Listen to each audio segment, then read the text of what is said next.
Hey everyone, welcome back to the channel. Today, we're diving into the architecture of an open banking system, a transformative framework that enables secure, standardized data sharing and financial services innovation. I'll break this down using precise, domain-specific terminology to detail each component, its role, and how they interoperate to support modern financial ecosystems. Let's get started. Open Banking Architecture Overview. Open banking architecture is built on principles of interoperability, security, and customer consent, enabling third-party providers, TPPs, to access financial data and initiate transactions via APIs. 1. Customer Interface Layer. The entry point is the customer interface, typically a mobile app or web portal provided by TPPs, e.g., fintech apps like budgeting tools, or account servicing payment service providers, ASPSPs, such as banks. This layer uses OAuth 2.0 for user authentication. 2. API Gateway and Security Layer. Requests from the customer interface are routed through an API gateway, a centralized entry point that handles routing, rate limiting, and security enforcement. 3. Consent and Authorization Layer. The consent management service is critical for user control, implemented as a microservice adhering to the FAPI, Financial Grade API, security profile. 4. Core Banking Integration Layer.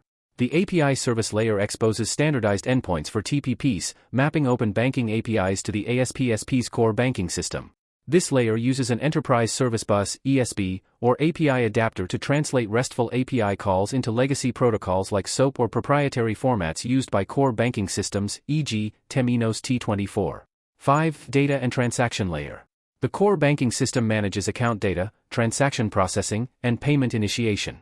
It supports account information services, AIS, for data access, e.g., retrieving transaction history, and payment initiation services, PIS, for initiating payments, such as SEPA credit transfers. The system integrates with payment networks, e.g., SWIFT, SEPA, via ISO 20022 messaging standards, ensuring cross-border interoperability. 6. Security and Compliance Layer.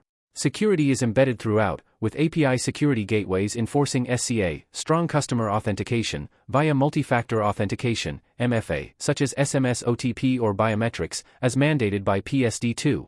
Data encryption uses AES 256 for data at rest and TLS 1.3 for data in transit.